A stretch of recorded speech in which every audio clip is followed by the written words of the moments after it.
Hey everybody, it's your girl Katie. I'm making another video. I was going to make it yesterday, but I decided to make it today. The topic I wanted to address with this video is the topic of self-confidence.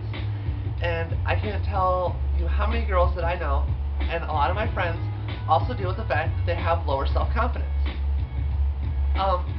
Self-confidence is an essential thing to have, especially if you're transitioning or anything else like that. Because with transition, you deal with a lot of insecurities about yourself, about the way you look, about, whether you're being clocked or anything like that. Because with a lot of people that aren't trans, whether they're sociable or not, they still have a confidence in who they are. And with a lot of the trans base, a lot of the insecurities come from people thinking that they can clock who they were. And with people that weren't trans, who they were is still who they are. We, however, have completely changed. So that takes a big strike to a lot of people's self-confidence. And self-confidence is such a great thing, and it'll do so much more for you than any surgery or hormones or anything like that. Just to have that inner confidence within yourself. And like I said, a lot of people will come to me saying like, oh, I get a lot of looks, I get a lot of this, I get a lot of that. You should be proud of that.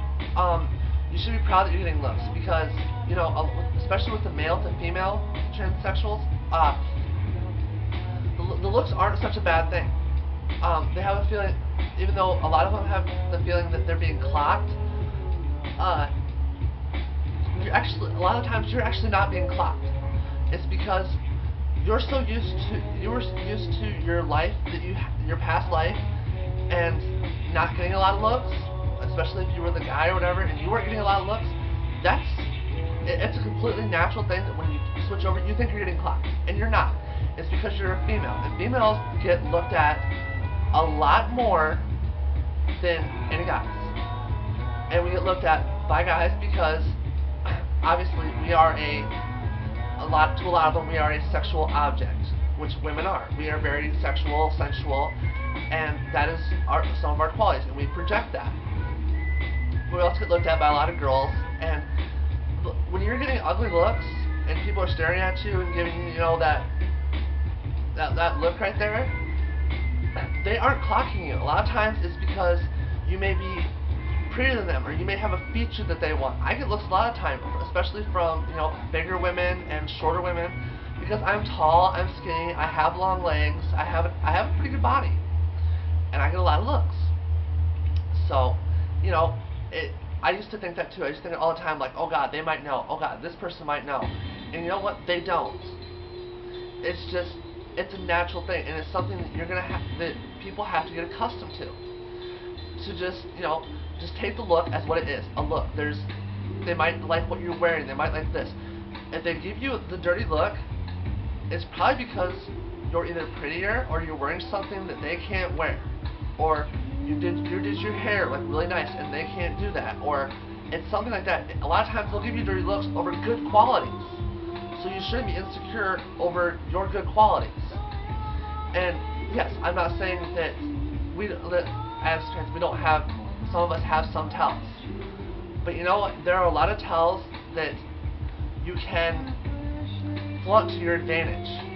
And I'm not saying you should flaunt your tells to the point where you're easily identified. I'm saying you can work some of them and adapt them to your situation or your look to accentuate and make it more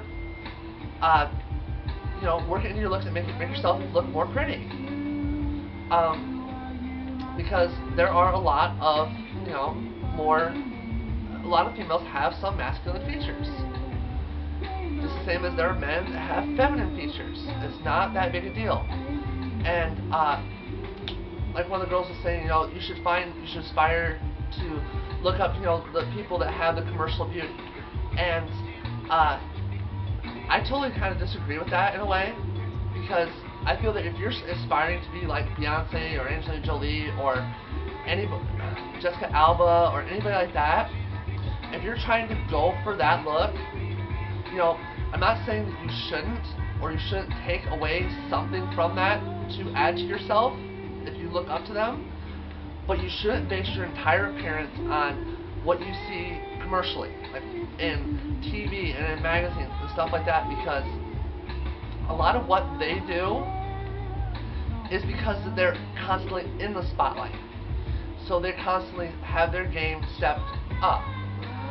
And a lot of times with a lot of transitions, if you step your game way up where everybody else is still down here, that makes you stand out. And it makes people, that looks like, why is she wearing something like that to like Walmart or to go out shopping? Why is she wearing something like that? And I'm not saying you shouldn't wear anything that's cute or anything that's sexy. I'm just saying, you have to figure out where your levels are. Like, I base a lot of my looks, it's my own style and everything else. And you know what? I don't dress expensive. The shirt, Walmart. This bra, I can't really remember, it's old as shit, but still. It's, I base my looks according to my style. And my style is what I stand out, but I don't take my style to, like, a in-your-face type level style. Like, I'm from a magazine shooter, I'm rich and famous. Because, you know what? I'm not. I'm more white trash than I am rich and famous. So, but the other thing I also wanted to address is a lot of girls that are doing their makeup. And, a lot of girls have beautiful makeup. And they know how to do it very well. But a lot of girls have this distinction that they don't know. Like, they're great at doing makeup, so they think they have it handled. Yet they don't realize that there are two types of makeup. There is your day makeup and your night makeup. And your day makeup shouldn't be real bold colors or real strong accentuating features. Your day makeup should be more of a natural. Like with mine, it's like I have purple eyeshadow on right now, but it's soft. Like, do your softer colors, your more natural colors during the day. Leave your bolder colors for at night. Because if you do your bold colors during the day, you're in, you go in the bathroom and you put on your makeup and it looks really good. But that's artificial lighting. And when you go out in the sun and natural lighting, your makeup looks different. And your bold makeup really stands out. And a lot of times it doesn't look that good. It makes you come across more tacky. When what you really want to do is accentuate your natural beauty. Your bold colors are great for night because there is no sunlight. You are in artificial lighting. Therefore, your makeup does look really nice. So, I just wanted to address that and get that out of the way. And I also wanted to have a question for you guys. So, this more or less goes for a lot of my trans friends. And that is, my question is, what is one of your things you catch yourself doing often, or you just in general catch yourself doing, that is something that is not a trait of your gender? Like your mannerisms, or maybe the way, like, you're tired and you might not, move your hips when you walk. You may walk like a guy. You may bend down and like go, spread your legs apart when you bend down instead of bending straight down. Like with me, I'll tell you one of mine. My biggest one actually is when I get attention. Like when guys are looking at me or whatever, or they'll wave. A lot of times the guys will do this, and they'll do that nod. It is so hard for me not to do that back. And that is not a feminine thing. This is not feminine. This is that's the guy to guy thing. That's, the what's up. If you're a female and you turn around and do that, you're really kind of putting yourself in a really strange position. Especially with the way they say it. Like, if you do that back to them, they kind of have this whole, like, because they're not used to it. So, that's one of my biggest things. That was one of the hardest things to break, was the head nod. Now all I do is just, I'll look at them, I'll smile, and just go about my business. But it was the hardest thing to do is to get rid of that head nod, the what's up head nod. And it was just so predominant with me because it was such a big part of my life before. But I was wondering what your guys are, and that's it for right now. And I will make a new video, probably like in a week or two. Sorry I haven't made that many or kept up with it. My life's been pretty hectic lately with work and everything else that's going on.